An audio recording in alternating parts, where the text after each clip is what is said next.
All right, hey everybody, what's going on? Adam Scott of D&D Club. I'm with my man Brian Weiss of RPG and Co. We're here Evening. with hey, what's up? We're here with God. We had Us. probably the best with us and whoever wants to freaking join us. We probably had the best 10 minutes of conversation leading into this that we should have been going live with. That's like Yeah. gonna lead into a whole another episode. Yeah. So for the folks out there, man, Bonus episode. yeah, holy shit. So I don't know. Yeah, this is off. This is We were like different intense topic. about a whole bunch of stuff. So how was your weekend, man? Anything you want It to was tell everybody about? No, it was great. It was kind of quiet for Labor Day. We got out on the boat for a couple days, which was really nice. But otherwise, it was pretty quiet, which was fine with me. I was saying though that for some reason I don't know why it was, but it seemed this last weekend seemed like it was a month long. Oh God, yeah, Not a bad thing, but I don't know, man. It seems like we did last week's episode 2 months ago. Yeah, it really has felt like more time has elapsed than it really has. The long weekend, it kind of messed with me too because we have family time and there's how family politics are also like the internal workings of the family politics. Like my wife always brings a whole bunch of shit, like makes a lot of food because and it's good food. And I love my wife. I thought you meant like emotional baggage or something. No, type like of shit. like good stuff. No, like good. Okay. Well, there's a whole bunch of that, but not her. It's everybody else. Right. But like it's always everybody else. Yeah, she brings all the food and makes really good food, and then like everybody when we're there, like there's some kind of reason why they don't eat her food, and I'm like, this is just such bullshit. Because then it's like we discussed for like 3 hours why her. Is she making some like strange like she made a pickled lutefisk or something? No, quinoa and chickpea salad, and then double chocolate chip brownies, full fat, horrible for you but delicious. Yeah. I got nothing. I got nothing either, man. I ate this shit out of those brownies. I brought them home, and she was like, FedEx "You me want them?" some. Yeah, Stick some in Tupperware and they're FedEx gone, it to dude. me. I ate them all. I was like, I ate them in 3 days. I ate a whole rack of brownies. So we got a couple viewers out there, couple lurkers, couple people lurking. Oh, JS, Yeah. JS. Matt on there, twisted UO. I can't believe that for 15 years or 20 years I have got his screen name wrong. Sorry, Matt. Well, Mark's here. Over 40's nice. here. Hey, Mark. JS, nice. Are you playing cards? What are you talking about, JS? Are you playing cards? It's a line from Animal House. Hey, you guys playing cards? I'm not that old. Bullshit. I have seen Animal House. Hey, there's Twisted UO. Twisted. Here we go. Okay, so let's just get into just our logged discussion. on. Don't tell him I apologized about his username. Oh no, I won't tell anybody. I apologize for anything. No, don't tell him. On general principle, when I was teaching, I tell my students like, don't apologize and don't volunteer because it just makes you look weak. Okay. You're like, that kind of also goes along with ask forgiveness, not permission. Oh yeah, kind of that whole. We should write a book, actually. Yeah, but everybody who needs it wouldn't read it. Yeah, that's true. Hold on, Jay. I am that old. I saw Animal House in the theater. Oh, they had TV when they had the moving pictures back then, JS. Moving pictures. Yeah, the sound came in through the. No, that was Animal. That was the Charlie Chaplin Animal House, the original with the silent. All right, what the fuck are we talking about tonight? We're going to talk about character alignment because I get all hot-headed about it, and I thought a fun way to go into that might be talking about I guess this discussion in my head all comes up with players who want to play as evil characters. What do you think about that? Players wants to say, and I'm not talking like in the game stuff happens and they're doing bad stuff, but like session 0, hi, I want to play an evil character. What do you think? What's your I'm gonna give I've realized I already have a standard format on my answers. I think I'd make a good politician because it's never just yes or no. It's like here's my thoughts. I see it on one way and then I with see a coffee it the other way. Yeah. I see it 2 ways. I think that, and I also do this a lot. I've noticed this already. It's gonna becoming my trademark. You got to get it. You got to get the thumb in, and you're gonna do a good Bill Clinton. Hey, America, right here. I did not do any of that horrible shit. See, you're good at impressions. I don't do impressions. I do accents. I don't do impressions. You're good at. I'm gonna leave the It's impressions to teaching. you. It's like I had to master every president over time, and I got pretty good at Family Guy for a while when I was really into it. It's like, oh, hey there, how are you, students? Hello. One time I said, like, there was an episode where like Stewie was riding a school bus, and I accidentally, in a Family Guy accent, made fun of like the short school bus, which is not okay. Oh, And I did it to a kid, and la la la la la la la. yeah, and I was like, "Whoa!" I didn't mean to, and I was like, "Oh my god!" I was just so everybody knew. They were like, "Oh my god, he said it!" And I was student teaching, and one of the kids fell out of his chair laughing so hard, and I was like, "Oh my god." Oh my! And my mentor was in the back of the room, and she's like, "Oh, you're getting yourself out of this one." She's like, "Good luck, have fun. I'm gonna go get a coffee." I was like, "Oh my god!" They're like, "Just keep going, move on." So moving on. Says what? Huh? What? Yeah. Me? Nothing said anything. My God, have mercy on her. That's right. What was the question? Oh, Mark said we should run in 2024, and then Twisted said, "May God have mercy on our souls." Yeah, yeah. You don't want me. You don't want me as president. Matt and Jeff both know you will. Yeah, I'm not even gonna go there. So you're giving a standard answer. You're gonna give some standard politician bullshit answer to, about evil characters. Okay, the long and the short of it is, I think it's very cool. You think it's cool? Oh, we're gonna have a disagreement. Is this the first time we disagree?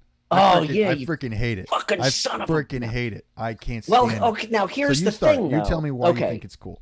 Here's the no, I think it's cool, and then there's like 4 asterisks and daggers but footnotes.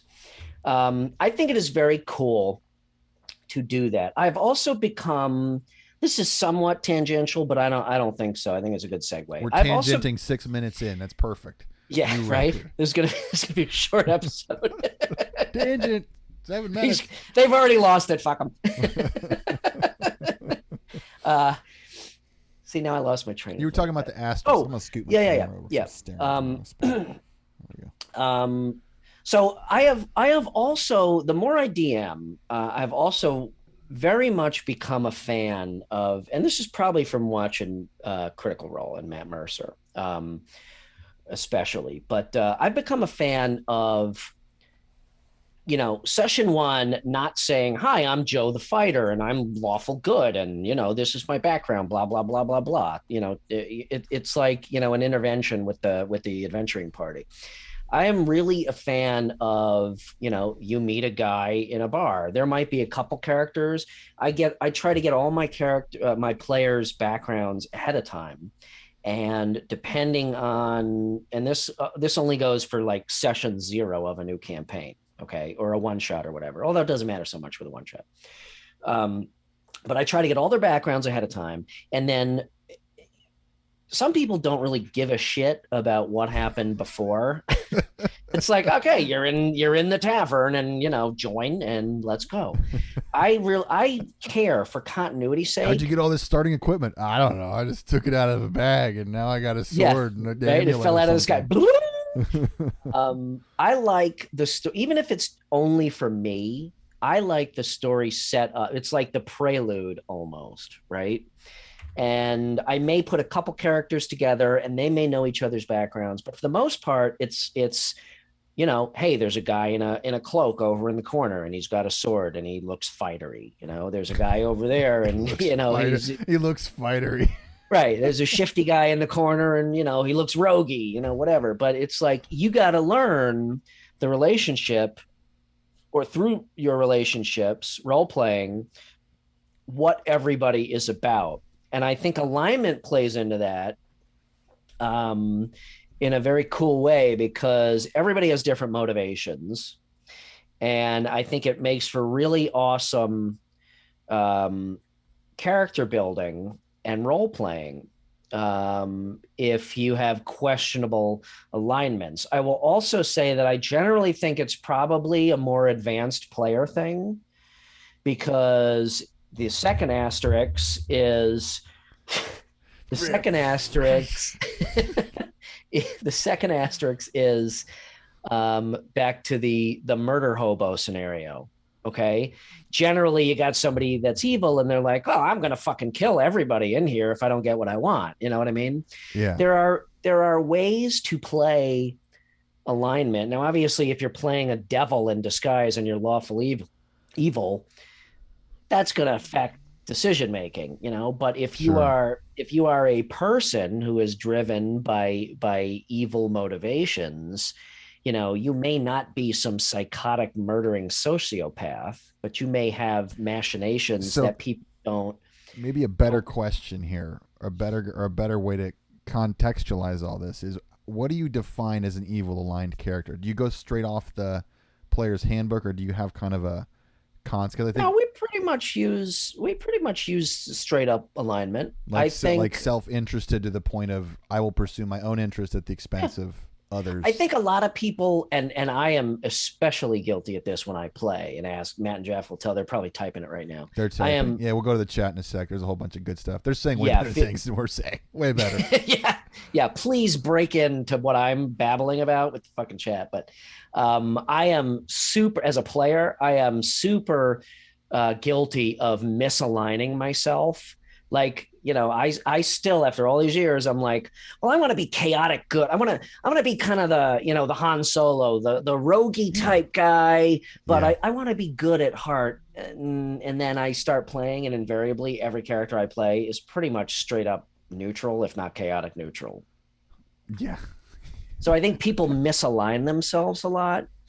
Um, and I think that's another question or side topic or tangent is, as a DM, how closely do you stick to alignments? And with certain characters, if you start to change role play a different alignment and change alignments, does it affect your character? Now, with somebody like a rogue, other than role playing, it might not. If you're playing a cleric or a paladin, obviously it may have actual Yeah. mechanical Gameplay consequences. impacts. Let me go to the Yeah. chat here because we had some good stuff. Bro Sidon's in the house. Nice. What's up, buddy? Bro Sidon said that they were he was enjoying how you bring in the backstories and connect that all up, and kind of there's some mystery of the backstory. I do like that when players don't just sit around and like, Yep. well, I used to do this and I used to do that. Like, discover some of that through role play. I think that's really, I'm on board with that in a big way. And then Twisted says I'm a fan of Hidden Background as well, and was mentioning about how Abria handled alignment and Critical Role's Exandria was immutable, and she would adjust alignment based on decisions. And then Twisted mentioned that Dexter is evil but lawful and cool. Great freaking show, by the way. Dexter's Yeah. I love the characters in Dexter, just like in Yeah, terms of role and play characters. Oh, so good. yeah, and that's a perfect. I mean, thank you, Matt. That's a perfect example. It's like you can play, and this is why I say it might be a little bit more of an advanced player thing, because a basic player would be like, well, I'm evil. I'm going to chop this guy's head off because he charged me 7 gold pieces for an ale. I would You agree can with be you on that. That it evil. needs to be an advanced. That if someone's going to play evil, you've really got to understand how it impacts everyone and the story, because Yeah. it's a burden you're placing on your own character and the DM of like, how are we going to work this into the story to Yeah, not just be a absolutely. dickhead. That's very well said. But I do think if it's played well, it can really add a lot to the intrigue of the story. So let me throw, because my world tends to be with mostly new players, and we see it with a lot of young people, but I even see it with, this is speaking mainly to the adult players who are like, I'm a first time player, getting into it. Mm-hmm. I for new players, I can't stand when they choose evil alignment. I can't stand it when brand new players come in and they select evil, because I Well, think okay, let me ask you this. In your experience, the games that you play, you start up a game or a campaign, you have new players that you're describing, and one of them says they want to be evil. How do they then play that character? it is How does this play out? it is played with by new players in my experience in a very,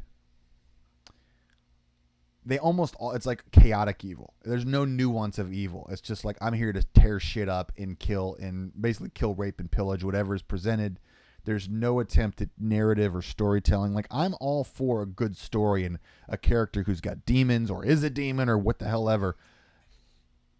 But when you got a new player who doesn't even understand the flow of the game, I think it completely destroys the social experience when Yeah. you've got evil. And when it's like, I'm selecting evil, I read the player handbook, I'm totally self-interested. I'm like, then what the hell are you playing a role-playing game with other people for? Like, seriously, go play Warcraft and go be an asshole in a PvP server and run around and gank people. Like, why are you trying to play with other humans? Just stop it. Underpants. Yeah. Underpants. Yeah. Just. You ever play Warcraft? No, I play Warcraft, but I haven't played. There was in a long fucking guy that asked Matt and Jeff. I'm sorry, I never asked them. Is it okay if I'm using their real names? But who cares? Fucking cares. Ask me about underpants in World of Warcraft. Underpants in World of Warcraft. What is it? Okay, while they're typing that, while they're typing that up. Okay, so this is bullshit because we actually do agree on this. So our record is still clean. We still have to find something to disagree about. I would say that very rarely would I be excited about a player playing as an evil character. There are very few people I've met. I would say they would also probably have to be a really skilled DM to be able to play to effectively, not exclusively, just because in my experience I haven't done that much with people that are super advanced, but it can be so. I think it enables people's really shitty instincts when they're new playing as an evil character. Yes. And it's so counterproductive for other people. Because and I think the reason is and you nailed it when you said it's the chaotic evil. I just want to rape and pillage and whatever. Because people think, okay, this is a make-believe game, and this is my chance to be a complete asshole and not be called out on it, supposedly, right? Yeah. Okay, it's a make-believe, so I want to be a dick. Fine, be a dick. What that does, I totally agree, is it basically, it's impossible to DM that. It's impossible for a party to play with it. Nobody in their right, if somebody went into a tavern, okay, let's just use the tavern example. I know you got something there, so I'll keep this short. Oh, it was telling me what underpants is. The naked high-level grifter in the noobs, rogue, naked high-level rogue in the noobs.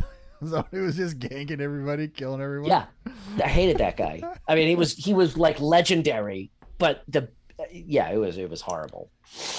But we'll use the tavern idea, example. If anybody in any town in any made-up world, unless literally it was a world of chaos, went into a tavern and started slicing people's heads off just because they had a sword, the town's guard would come. This is how this role plays out most of the time. And I agree. The town's guard should come, arrest them, throws them in a dungeon, and then they go before the king or the Lord of Waterdeep or whatever the fuck it is, and they still have an attitude. And he says, okay, fine, you're executed. And then chop your head off. Guess what? Yeah.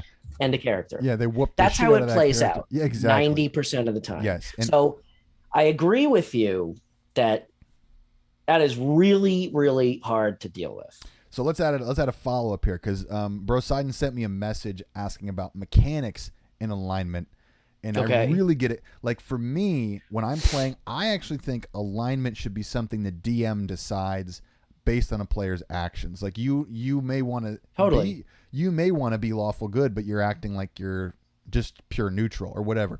And so I think that honestly, the alignment more than XP. I think at the end of each session, a DM should say, I think that here's your XP award or milestone, whatever, your level award, and here's your alignment for the next session based on the way you have behaved. Yes, I agree with that. And it'll impact the whole world. It'll impact everyone's attitude toward you. Excuse me. Jeff is really good at tracking alignment when he DMs. I give you that shout out, Jeff. But that's a really awesome idea that you just had. Whereas you don't only give XP, but here is your alignment going forward. And then it carries through, and your NPCs react to that. And like with certain characters, and you're like all of a sudden chaotic evil. Like, what the hell?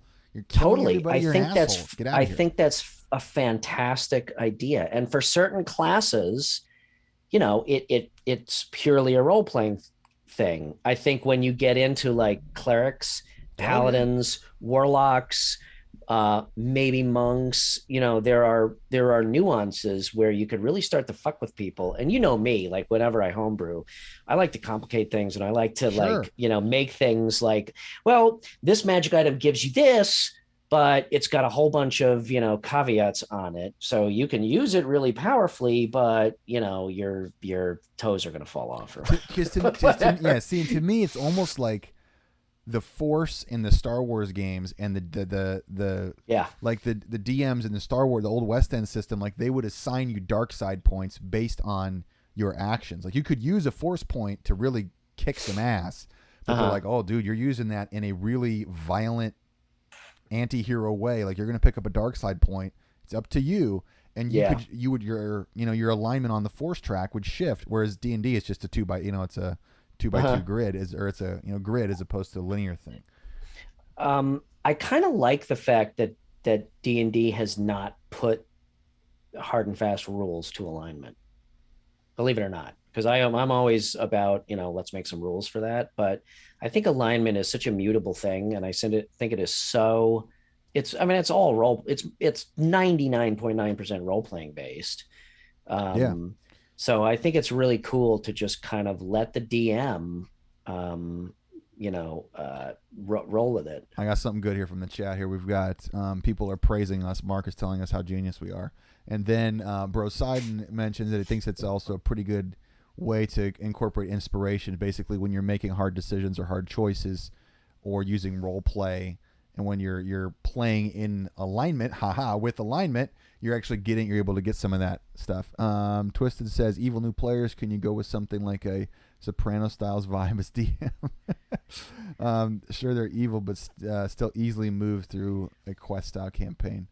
Yeah, I think what are you talking about? I'm trying to figure out what you're talking about here, Twisted. What the hell? Can you go with something like a Soprano style vibe as DM? I'm gonna be honest. I've never seen Sopranos. I know it's terrible. I've never seen Sopranos. All right. I know I need to. I'm logging off now. I know. You don't want to be my friend anymore. And our relationship is over. I've seen The Wire. I like The Wire a lot. No, he's referring to Tony Soprano, who's a fucking crime boss. I know who the hell Tony Soprano is. Okay. I don't know the show. I don't know the show. So Tony Soprano, obviously he's a dick, okay? But he is also exceptionally relatable. He has his own problems. Deep down, he's got really emotional qualities. So it's Twisted says they're all evil, but there are still rules. I got you. That too. Well, that's lawful. It's like the quote from Big Lebowski. This is not Nom, Donnie. There are rules. Right. But yeah, basically, I think it could be it's tough to do. I will admit it. It's hard to do from both a DM standpoint and especially a player standpoint, to play evil well. But I think if it's done right, it can really add a lot to the story and a lot to the party. Especially, it's also easy to say, okay, let's play a whole party of evil guys. That's easy. There's nothing to it. We're all gonna be sell swords and let's play a party of 4 people who are good, 2 people who are neutral, and 1 person who's evil, who are still working together towards the same means, and see how that plays out. Now you got a story. Exactly. Oddforge is here with us, and by the way, I think Oddforge, 3D printing business from Instagram. Been in touch with Oddforge for a while. I think he was a Green Beret. I think he was a freaking real American badass. So Oddforge, correct me if I'm wrong, or just tell me to shut up if you don't want me to talk about it. But I just want to say I'm glad you're here, brother. And Oddforge asks us, but I'll ask you first. Do you guys think it would be better to deal with a murder hobo with in-game consequences, or should that be out of game? That's a great question. You probably you run more than I do now, so I'm going to give it to you first. That's an awesome question. I got to think about that for a second. Goes, shh. All right, we won't talk about that shit, man. You get silence, man. So there are murder hobos, and then there are just annoyo hobos. Okay, we're in the tavern. I'm not going to kill anybody, but I'm going to mage hand the shit out of everything in here, and push the line just until the point that someone chops my head off. That you just got to role play through, and sometimes it's really funny. As in terms of people who are really itching to just fuck with stuff, I always try to deal with it in game.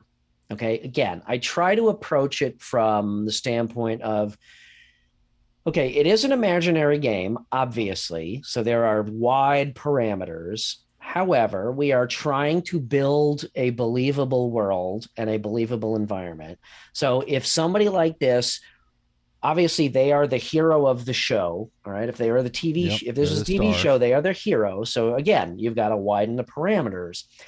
But if somebody was acting like this in a situation, in a real life situation like this, how would they be dealt with? Sure. And you can as a DM, you can always throw the bigger guy out. Like, oh, you see a Minotaur bouncer come out of the back and like, is there a problem out here Yeah. up front? Or the 20 towns guard show up. I mean, I hate to do that, although sometimes, again, with experienced players, that could turn into like some really fun, like, hey, remember that time I got arrested type Yeah. stories. Yeah. But if it's really, I mean, if it's really an issue with somebody, then I got to bring it up out of game and I got to ask them, like, look, do they really need to be, or I may ask the rest of the group, like, is this working out or not? Yeah, and it's frustrating when that has to happen, but I think Yeah. that does happen sometimes when you try to deal with it in game, and JS and Brosidon were talking about that the DM needs to assign the consequences like day one. We got to basically set that rule, and I agree that like and again I follow the new player forums on Facebook, and I see DMs constantly on there just talking about, why don't my players listen to me? Why do they start murder hoboing and screwing up everything? It's like, well, because and they say like, well, I'm kind of a pushover, and then I just give them XP. It's like, well, you got to get in there and kick their ass with a bigger player. Like they literally have 3 books that are this freaking thick with things you can do that are bad to the players, and you're like, I don't know, because I don't want to be mean. There is a little known secret in the DM's guide. It's written in invisible, backwards, demonic type on page 343 and That's a half. A good one. That says, as a DM, you can cheat. Yeah. That's why they make DM screens. Yeah. Yeah, I mean, totally. if they are that bad, the way I see it is, if one player is ruining the experience for the rest of the party, that's an issue. Yeah. Because it's a social game, man. I think it always comes back to, for me, the idea of we have to be social together to play the game. That's what makes this different from a video game. Like, I don't play role playing games to play to grind and see how far I can get, min max. That's fun, but like I play it because I want to be with people and I want to tell stories. Oh, Oddford said awesome response. No, we are good. We are in good form tonight. Yes, we are pretty amazing. This show tonight may go for 3 hours. Yeah, it might. Shit, I Buckle up. I was freaking amped all day.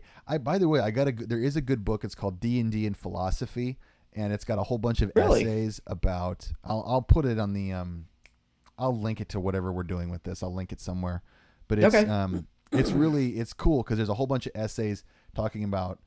Sometimes it gets really deep into in-game philosophy in terms of like concepts within the game world, and then other times it uses philosophical concepts and shows how they reflect things upon the game world. And there's a whole chapter on like character alignment, and this guy goes really into it both with philosophy and then in the game, talking about abilities and checks and all. It's really interesting. Like there's like I would like to read that pop culture series where they do like Batman and Star Wars. It's stuff I used to use in class when I was teaching philosophy in my world history class, and kids are like, well, God, this stuff's amazing. And I'm like, well, shit, I'm an adult and it's amazing. It's way more accessible than like Aristotle. That's awesome. It's so hard to access, man. That's awesome that you do that. So one of our other friends in our chat with JS and Twisted UO, one of our other friends is a physics professor in Louisiana, and he is awesome because he writes the most awesome articles about. He'll take movie scenes, especially comic book stuff, and he breaks them down and uses them as physics lessons. Sweet. Like, can the Hulk really jump, over a building, or nice. How come Superman couldn't carry a building in 2 hands? Just the the tensile strength and the material, will crumble. It's like, it's the coolest shit, but he does it, and it makes it like it's such an engaging way to present stuff. And I think there's a little bit of I'm not sure where I was going with that, but it was in response to what you said. Well, you're just making connections about how like stuff's. They're just making connections. Stuff's got to be relatable to make it interesting. Yeah, And that's what I think's cool about our hobby is there's so many different ways we can dive. Like for me, alignment. And RPG Academy says I haven't used alignment since '88. Like, oh damn it!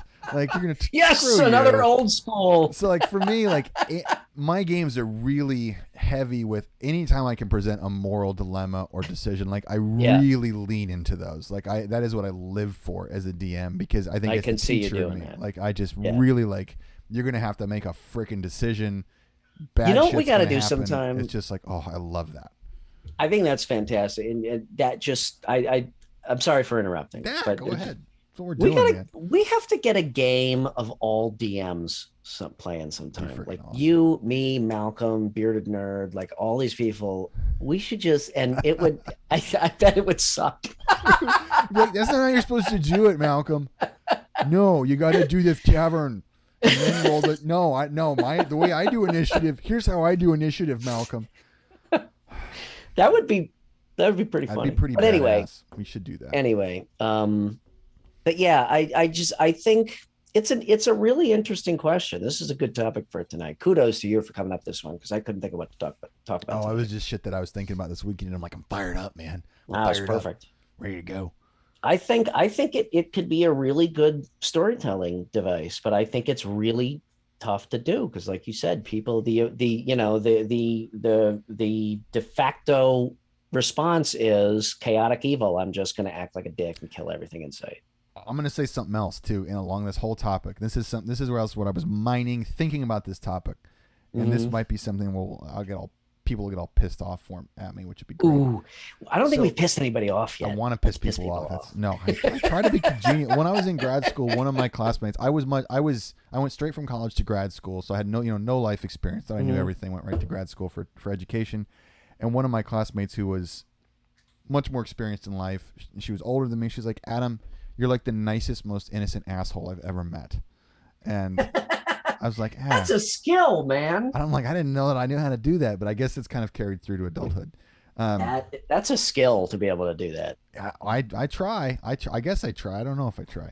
I feel like in the space that we're in the role-playing space, I feel like I'm seeing fewer and fewer people that want to go there into those deep moral sessions, deep character-defining moments in the space than I thought I would see. I'm seeing.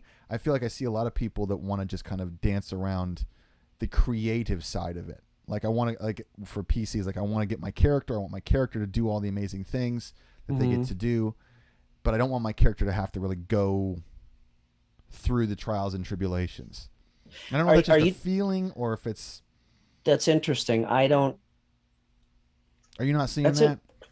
You see something? It's okay. I'm not going to make. No. I'm not going to make that claim because I don't think I'm running enough disparate groups to be able to make that claim. Well, I guess I shouldn't say it's from watching groups. It's just from what I see in terms of the general tone of. I think players are way too attached to their characters, and I think that a lot of players are unwilling to put their characters like writers are like you create a character you love and then you destroy them or do horrible things to them, and then that's how you tell a good story. I think that's how you tell a good role-playing story is like really horrible shit has to happen to your character, then they either overcome or die a valiant, wonderful death.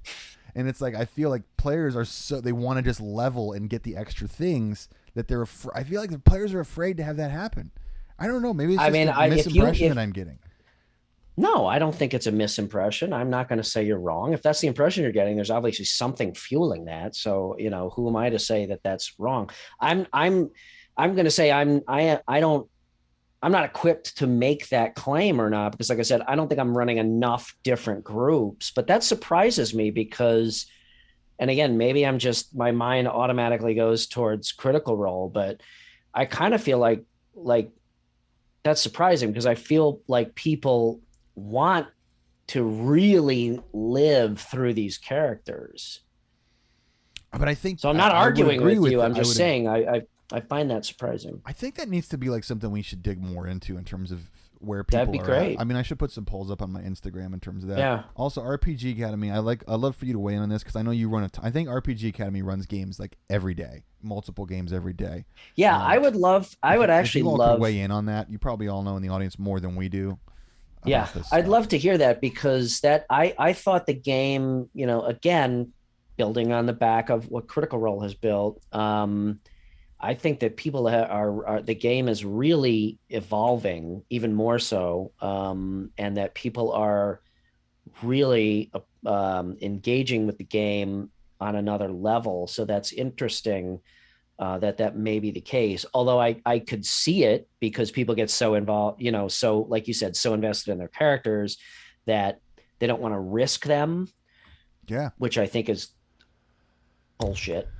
I think that's it. I do think that's it. I think there's also a financial side of it that a lot of people will do, especially when we're playing in person, because they get the mini. You get the mini. I mean, if you get the mini done on Hero Forge, it's you're paying for what maybe you get a character set of dice that match your druid or whatever. That's not how many way fucking to play. Sets of dice I have and how many fucking minis I have. I know, but I welcome the it's like, oh, I died. Guess I got to go buy more shit. I still see my thinking is I think people are psychologically invested in it here. I get it. I get it. Hold on. Bro Sidon says it's so hard for me to kill my friend's player character. I can see a great storytelling aspect out of it, but they have put so much time.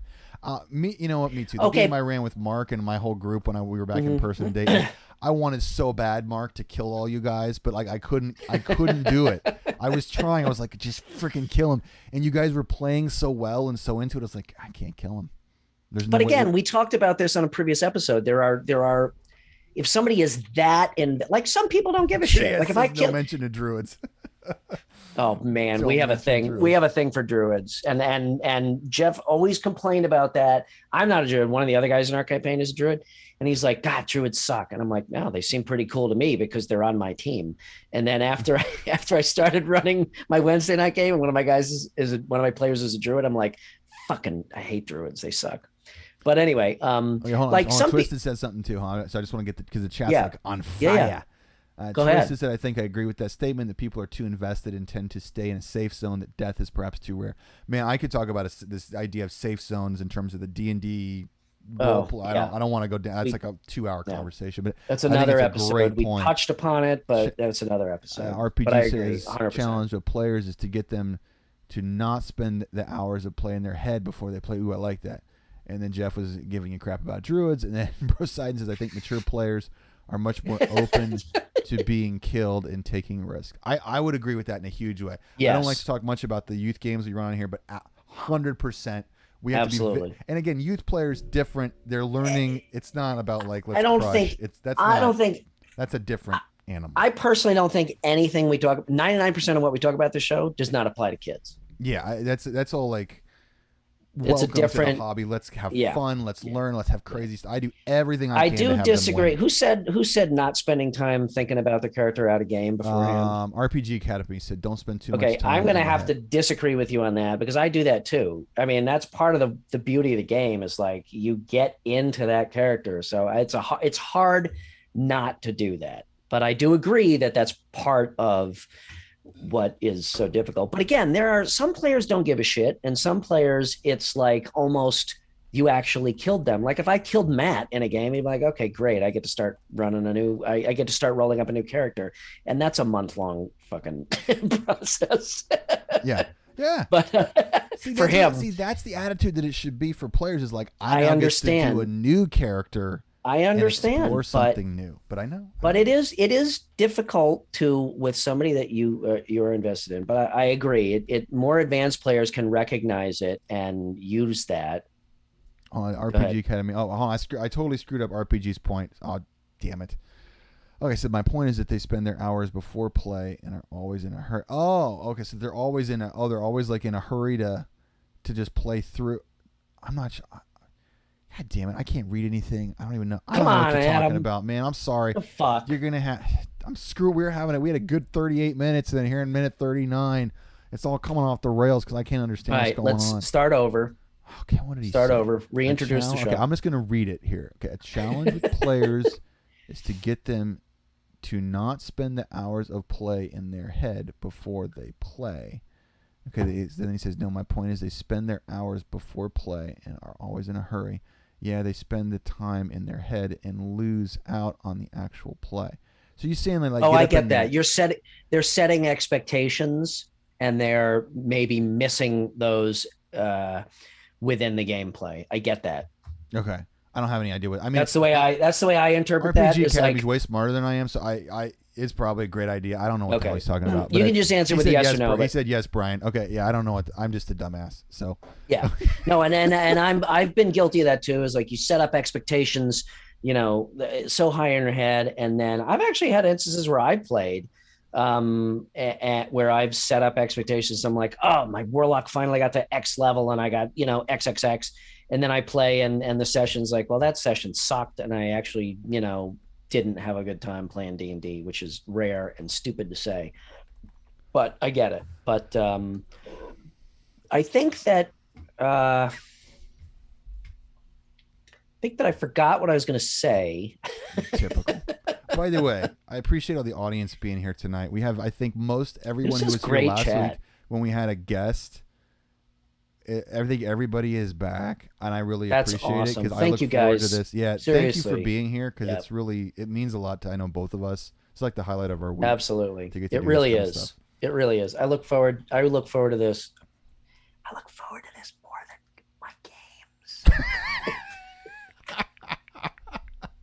Yeah, because you gotta actually entertain people more. Now we can just hang out and talk and shoot. It's like, God, all our players are crazy.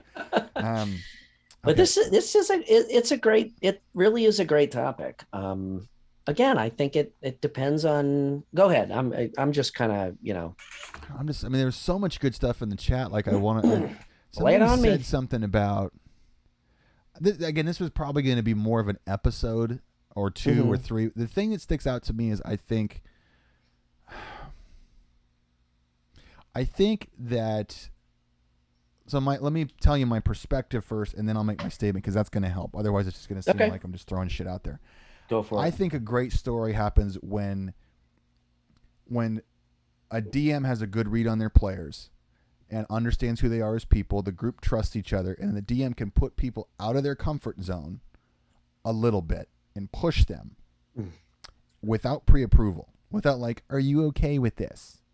And I think that which we've also talked about, to a degree. Yeah, once you give that nudge, okay, we're going out of what you think is, they're a little unsettled, and that's where you have to make. That's I think when character development happens. But we got a bot in here, awesome. Want to become famous? Buy followers, primes, and viewers on Big Follows. Get the fuck out of here. Click it. Oh, bigfollows.com. I got your big follow right here. I probably got more followers than you. We all got more followers than you do, asshole. All of us together. We run a real. Followers. You dickhead. Get a real life. What a piece of shit. Okay.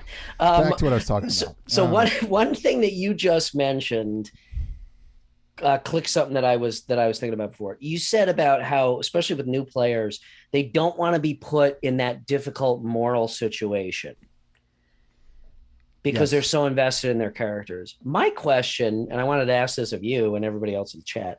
My question is, RPG's got to run. He's got to prep. Hey, see you, brother. Go prep. All right, man. Thank you for joining. Seriously. Glad you're here, man. Why does putting a character in a difficult moral situation equate to the possibility of losing that character or that character dying? I'm kind of not. So I'm not arguing the point. I'm arguing that line of thought. So like when players, so you're saying players are uncomfortable with their character in a difficult moral challenge because it may end up because they're too invested. They may go, well, this could result in death. Could it? I mean, why does it have to result in death? Why can't you deal with difficult situations without thinking my character is ruined? Oh, I see what you're saying. Were you talking about the point that I was making? What I was referring to is more. I guess it's more. I should have put a little context around it. There is, and somebody blocked me on Instagram for this because I said I don't think I has a theme with me getting blocked on Instagram. I guess. um, I Another said episode idea. yeah, All of your famous blockings. A couple of Your them have been asshole warranted, list. but this one was not. But I think it was. I made a post where I said I don't think, and anyone's welcome to disagree with me on this.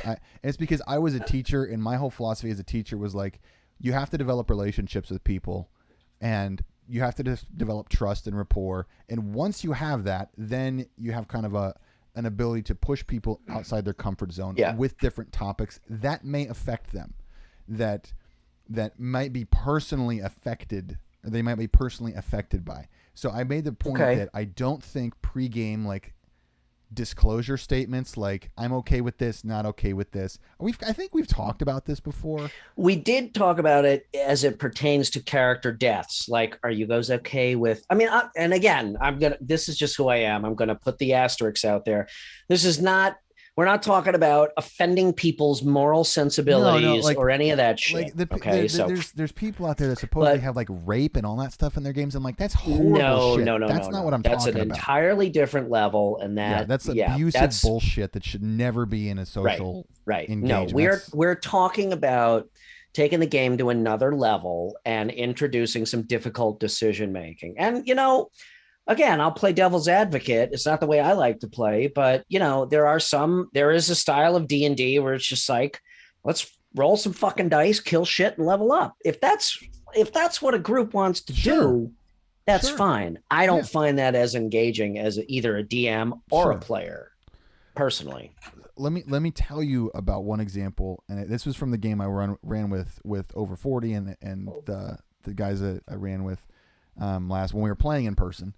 And the one of the players had a military background, and my gauge on the situation, I didn't ask anybody, but my gauge on the situation was that player was looking for a moment to display some heroism, some valor, and that was not just like that'll be cool, but like that was a deep value of their character, personally, like human being character. And I was like, that's super insightful. And I was I want to set this up. And also they had a younger relative playing with them. And so they were like in game, they were, Klansmen together. And, and I was like, I want to set this up to where that moment, how everybody gets to every different episodes, different sessions, everybody's a star at different points in time. So I wanted this to be about. Write that down. That's another episode idea. I want to talk about that sharing someday. Spotlight, that kind of thing. Yep. Okay. But keep going. But yeah, I felt like I knew the person, we'd played a lot together, and I was like, I'm going to go for this.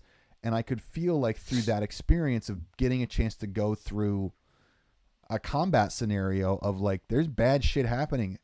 NPCs are getting mowed down, and his character was he's the tank. His in-game Klansman and family member, they were both the tanks. His family member went down.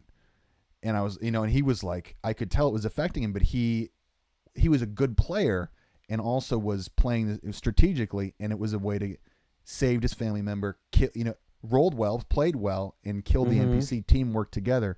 But that was like a moment where I could tell just through the read by knowing people, like that meant something. What was his feedback after? He wasn't as super social as some of the other players, but I could tell just through his body language and his expression, like you could tell that it was like almost a cathartic experience. Like he went somewhere beyond just the game, beyond just like, hey, I'm playing a game. Something happened.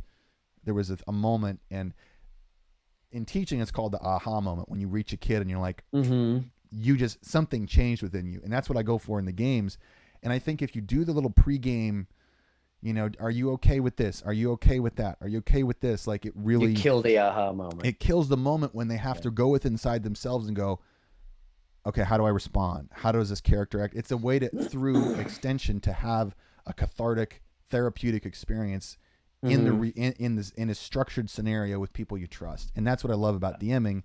And that's why I don't do those bullshit little surveys ahead of time, because I believe you should know your players and connect with them. Sorry, that got really long. I'm sorry, everybody. No, I fucking love what you just said. That is to me, that's an awesome story to hear about that, because to allow somebody to immerse themselves to that level in the game and enjoy it, and um, And you know, and he was a paying player too, by the way. I mean, this mhm, was yeah. he was this was not just like a pickup No, game. This is a regular I think paying player. that's fantastic. I really do. Yeah. Yeah, I guess I don't know if I'm glad you think it's fantastic. That's my take on where I think the game can go. I think it can be deeply meaningful for people beyond just a story. It can be a moment of we go through something and the character and our personalities, because we're all playing avatars kind of ourselves. Sometimes some of us we're not doing, but Hmm.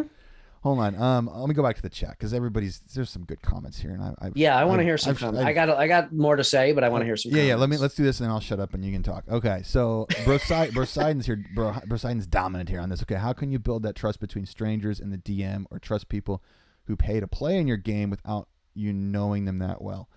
Um, part of it, I part of it comes but from being a teacher and really it's just you know how to read body language and you know kind of how to push and you drop verbal cues and you kind of say, okay, can I escalate?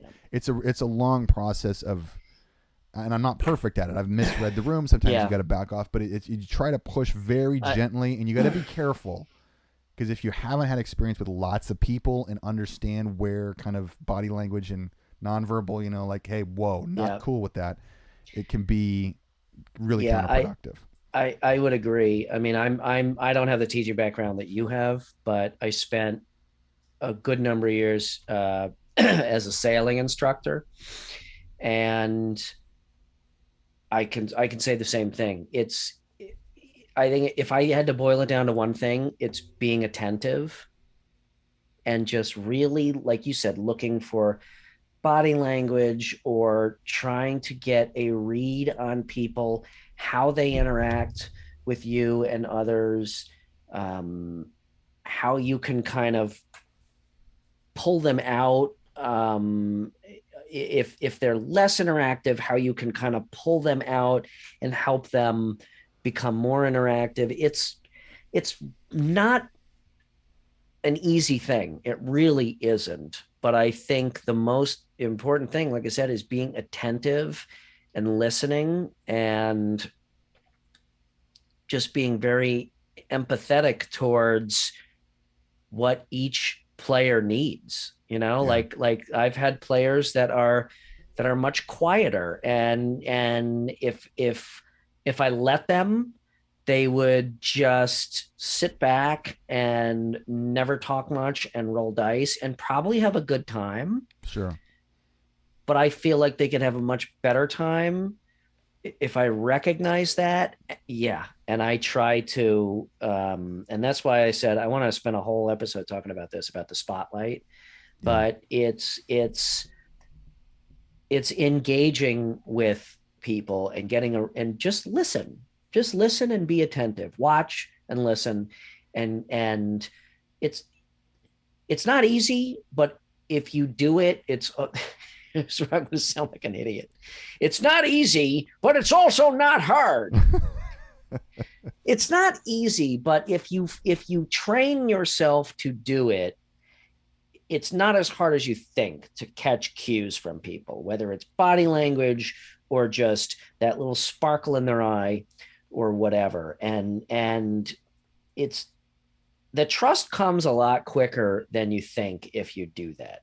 Yeah. And that I think goes back to the whole circular conversation of it's all about role playing. And if somebody, it doesn't matter what the decisions are, whether it's evil alignment or engaging in deeper moral dilemmas, um if everybody is immersed and invested and attentive to everybody else, then everything kind of falls into place. It's being in the moment, man. It's like Yeah, absolutely, everybody's got to be 100%. there together, and 100%. I think that's what I love about this activity is because in my mind, the thing that as you know, I think about this. I know you think about this almost all the time. I think about storytelling, and Yeah. this is just it's now my world. It's all I think about every day. And the idea of connecting with people, I think, is really much more challenging than it used to be because of all of the bullshit in our world. And I think we need it now so much more. We need to be able to sit and just freaking be together and just connect as people and strip away all this superficial crap. And I think that's why this is such an effective tool for that. Because it's like, guess what? You're all facing a problem together, and I'm going to give you my undivided attention. We're all going to be in this together. And that's why I love it so much, because it's when I used to box, we would actually dialogue about how boxing was like it was an intimate sport, because you really got to know somebody when you were beating the shit out of each other. Like, you really got, like, my really good friend at the time, we would spar, and then when we were done, we would go have a beer, and then we would talk about, it opened up conversations about God and life and you'd dab each other's noses. Seriously, like, we'd break noses and be like, all right, let's fix it up. And then it was a way to get to connect with people. And I feel like our society's missing that true form of intimacy between people that are not necessarily in our family. But hold on, okay, I'm digressing again. I'm going off on a tangent. JS is probably saying some interesting things here. One topic that I would like to see you show up is playing outside of your comfort zone and really role-playing someone that has nothing resembling you. For example, I played a teenage girl cleric in one of Brian's campaigns, but now I don't get to play anymore. We forced him to play. We could. No, that's not true. Give me your hot take on that. Like, I think that is a fantastic. So that could be a whole nother topic. We got to write this shit down from all this stuff. This is. I know the chat's carrying us. I have often, to keep things simple, I've often bucketed player characters and playing styles into two things. One, you either play what you know, play yourself. Taking off. Hey, Broside, I'll catch up with you on Instagram. Have a good night, brother. Yeah, thank you for joining. Seriously, I love that everybody that we've got the same people showing up. This is freaking awesome. Really this awesome. Is a dream come true. Thank you guys. They're all coming back. Yeah. It's really awesome. This would be half as interesting if we didn't have this chat to react to. So anyway, Jeff, to your point, way less interesting. Way less. No, to your point, I think that's fantastic. I look at it as you either play what you know, okay, like, this is who I am, this is who I'm good at, whether or not you fight against it internally or not. You're like, this is who I am. I think that's how everybody starts. I think everybody starts with their avatar. Almost always. Not basically, always, but 99%. This is me. This is Brian. Just stick a sword in my hand. Only his name is Brian, and he has a big ass long sword. Yeah. Or you intentionally say, I am going to play something that I am not, either because I'm interested to try, or I'm going to challenge myself. And yeah, when Jeff, he did a pretty fucking good job of playing an impudent teenage female cleric. I was like, oh my God, is this what it's like to have teenage kids? Because I can't fucking deal with this. Your life's going to be hell. So kudos to him for playing that so well. But I think that's really, it's a very interesting point. And again, I think that's also kind of a more advanced player tool, is to recognize, like, I'm going to play something totally outside my comfort zone, whatever the reason is. I want to because I think it's cool, or I want to try it because I think it's going to drive me insane and make me really uncomfortable, and I want to try that.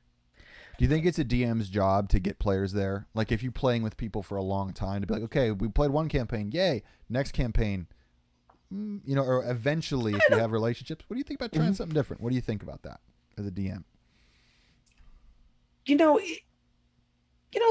It's really interesting that the question about did Brosidon ask it? I don't remember, or RPG I'll look Academy. Through. What was the question? One of them asked. It doesn't matter. Go through and it doesn't. I just want to. Okay, whoever said it, good question. It was, how do you garner that trust? Oh, Brosidon. Yeah. Okay. How do you garner that trust with players, especially new players, like in a paid game and everybody's strangers? Yeah.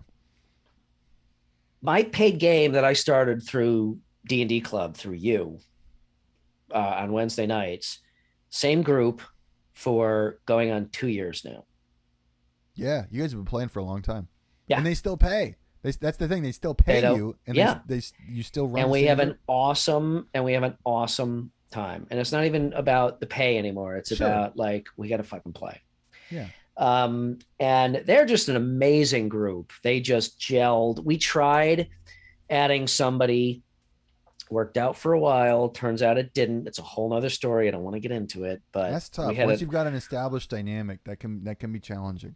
well, there were other factors, mitigating Oh, okay. factors We'll there, have to but we we'll have turned to it talk into an about that offline. And yeah. I don't know if I told you the story, but I need to because it turned into an awesome story arc. okay. But needless to say, I think you might. Oh yeah. I'll stay on after. I think I told you. Okay. I think you've told me this before. Yeah. Okay. But conversely, we just added another new player to the group who is awesome in every way. So I'm not sure where I was going with this again, but it's that garnering trust. Oh, you asked, what was the question you just asked me about? Do you think it's a DM's place to get I think it's a DM's player? place. I think it's where I'm going with this is it's really interesting to me how, and I mean, really we're just two guys, shooting the shit is what it comes down with, right? Like, what the fuck do I actually know? Nothing. We don't know anything about any of this shit. Right? Okay. I've found it very interesting, and it could maybe just be my age. I don't know, but I find like almost as a DM taking on this mentorship role. Yes. And it's very interesting to me. Like even sometimes outside of the game. And I think it is fantastic. I think it's awesome. And I love it. I don't necessarily know that I would say I think it is the DM's job to get a player to an uncomfortable place as much as it is the DM's job to get a player just to engage as much as they can. But maybe the two go hand in hand. Maybe one follows the other.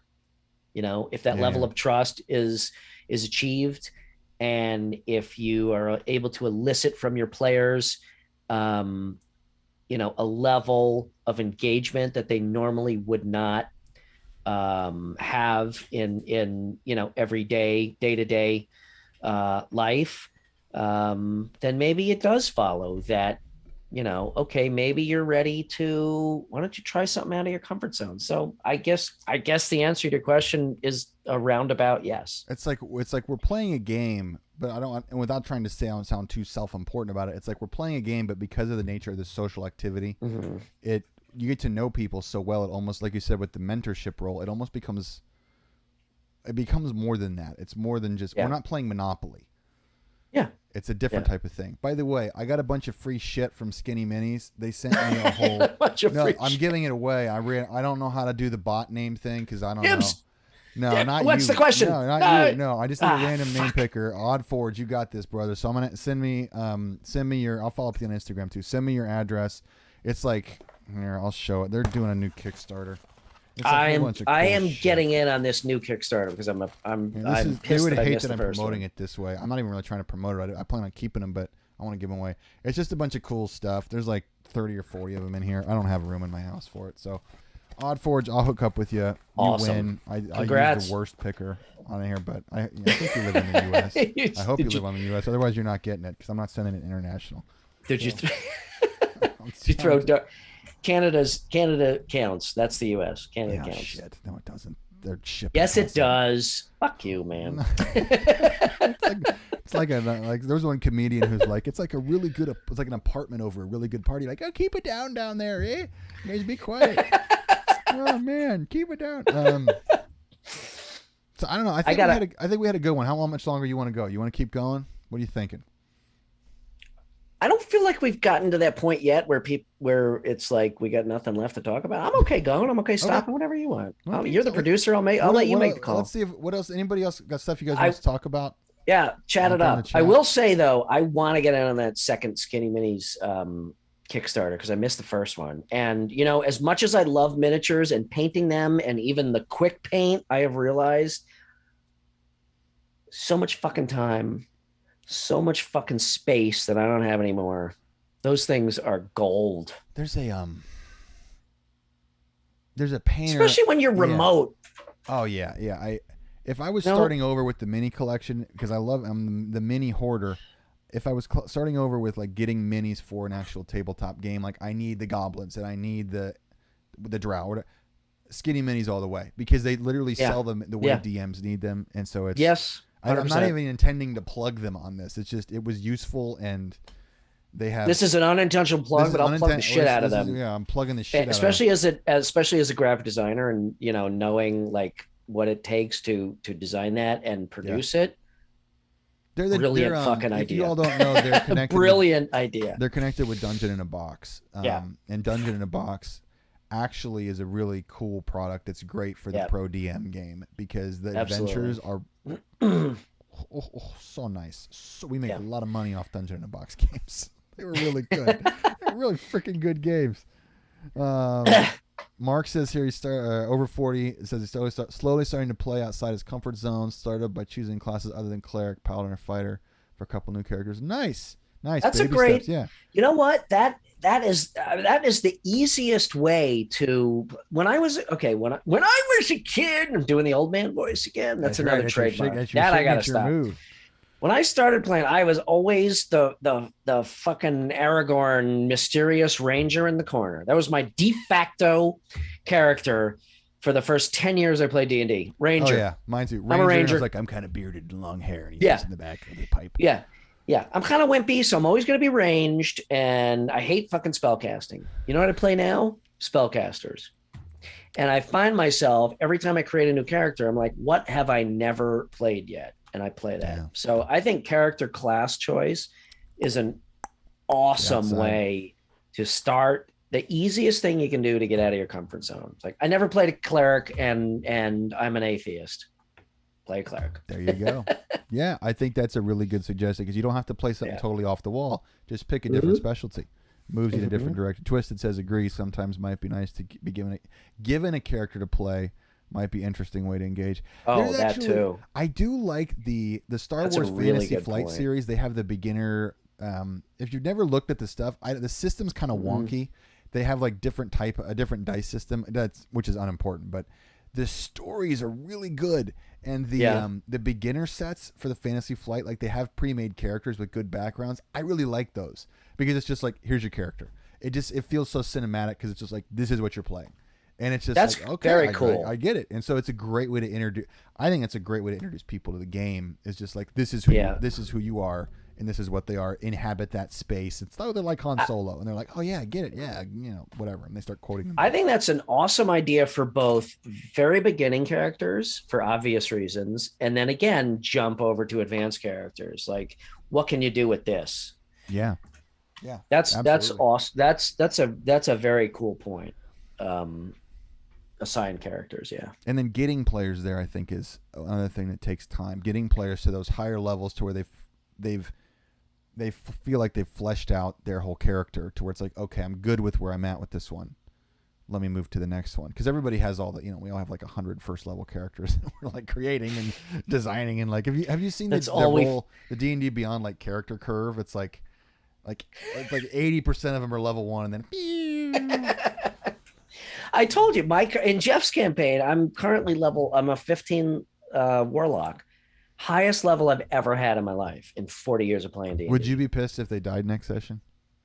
Like, like an earned death, like a real storytelling death, not just like being an asshole. Years ago, I would have said, yes, this is a 15th level character. I'd be pissed as shit. Honest to God, right now, my attitude would be, sweet, I got an awesome mountain dwarf wizard that I want to try playing. Nice. And it wouldn't, if I tripped and missed a deck save and cracked my head on a rock and died, that would suck. If I was sliced in half and eaten by a demon, that could be kind of cool. That's pretty badass. It's a good way to go. There you go, Jeff. You just found your next session just got. Actually, we're playing this Saturday. I'm gonna wind up dying. You're gonna call me on Saturday and be like, "Oh damn it, man! My fucking warlock died. I take it back. I'm distraught. Demon ate my head, man. That sucks." What do you got going on? Anything going on? You want to talk about any projects you're working on? Anything? I mean, I know we're working on this, but anything else you got going on? So you and I have been talking a lot lately, and actually we've been talking with Brian, the bearded nerd, lately too, about more content. and how could we, Yeah. What what else? else could we talk about? Yeah. What else could we talk about that is pertinent? Jeff said you're in danger. Who, me Yeah, or you. everybody else? You. No, in response to your Oh, yeah. the warlock. Yeah. Jeff's got to go. Just taking off. See you, Jeff. Thank you, buddy. See you See you Saturday. next. Well, I'll see you Well, next week, I'll Jeff. talk to you tomorrow on Slack. um, what? What were we talking about? What was going on? Oh Go yeah, ahead. what was going on? Yeah, we're No, talking about new we were projects. we were talking about new projects, and I talked to them, I talked to Jeff and Matt a lot about this, talked to you a lot about this because I was actually struggling about this. The secret is like, as old and experienced as we are, we don't have all the answers. Most of them, we have 99% of the answers. Many of them you do. 1% of the time, still don't have the answers.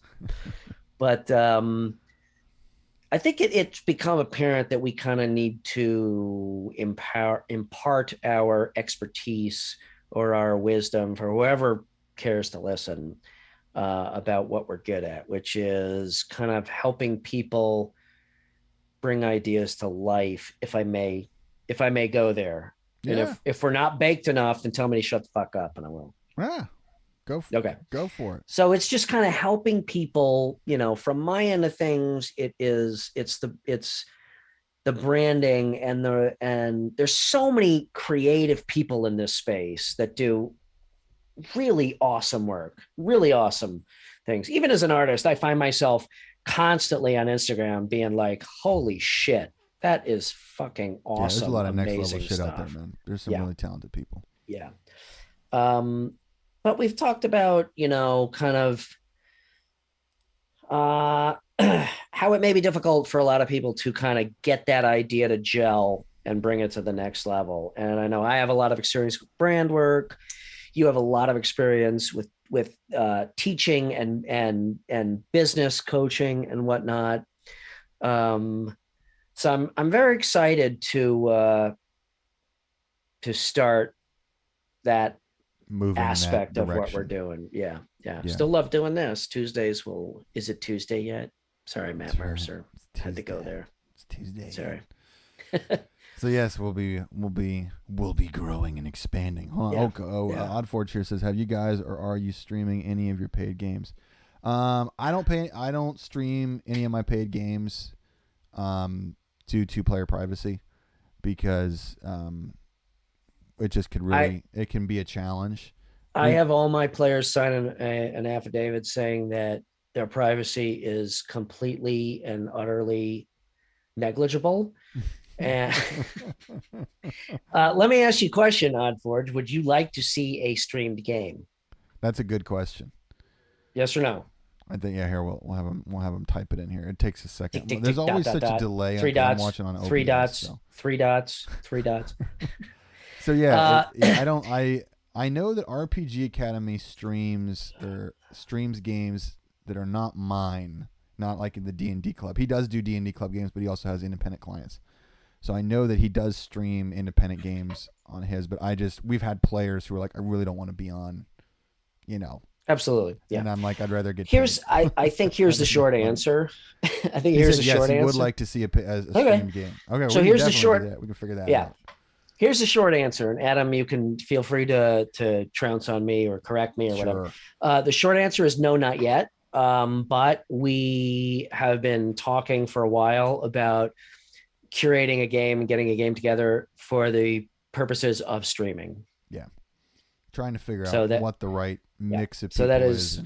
So that is in the works. We're talking about getting somebody who is really good at DMing, like Gentleman Game Master. Yeah, for sure. And Malcolm. Oddforge says here, if everyone agreed, it'd be a great way to show your product. That's a good point, and that is a good point. The trick is it's like kind of put your money where your mouth is. Yeah, because I've been listening to you spew this shit for fucking weeks already. This guy's full of shit. The challenge is when people are being streamed, they feel like they're the product, and so a lot of the new, because I get a lot of new people in the D&D club games. A lot of just like I've never played, and for a lot of those folks who are still new to the hobby, that's where we get kind of like some tacit pushback of like, I don't really know, like I'm paying, but you're putting me online, and are you, the question is like, are you going to get paid for that? And it's like, well, I mean, theoretically, yes, we could get paid, but so it's a good question. It's a good, and it's a good idea too. It's just, it's that weird space of shit. I don't know. I don't Well, know. not only that, but it's very difficult. And again, I can fall victim of this too. It is very difficult once you put a camera on. It changes the dynamic. Yeah. And it's sometimes it's very difficult to ignore the camera. It's not there. Sure. I just look into it deeply. Or yes, or you make love to the camera and you show who you open yourself, open your heart. That's right. Open it up like a flower. Okay, I think that means we're done. I think we hit it. I was just gonna say, I think we're done. We hit the sweet spot. All right. But to answer your question, it is on the docket. It is something we have talked about, and we should probably meet this week and talk about that again. Yeah, absolutely. Yeah, but, absolutely. This was a great show. This was. I think the chat really helped and carried a lot of. Oh us my today God! Too. It was like on fire. Totally really good. It really helps when people are here and people are like saying stuff, because that gives us things to say. Because you and I could just talk for hours about random shit, but it gives us direction, and I really love the support and appreciate it. So we'll be back here next Tuesday night, 9 p.m. And we have any guests next week or no? Yes, no. I don't want to say 100%. I don't want to confirm yet because I'm sorry, I didn't mean to put you on the spot. No, it's okay. I haven't confirmed with them on their end, so I've got to. Okay. I have to figure that out. Our goal is to have a guest that many might have heard of. Yeah, good content creator, but it just is. I gotta solidify it. It's not Quentin Tarantino, is it? It is. Yeah, it is. Awesome. I got Quentin. Gonna make a movie. Like, yeah, do some music. All right, folks. Appreciate you. Whatever. You and I have plenty to say. If we got a guest, that's awesome. Thank you all in the chat. This was very, very cool. Thank you. You all made it a great show. We're out of here. We'll see you next week. Bye. Ciao.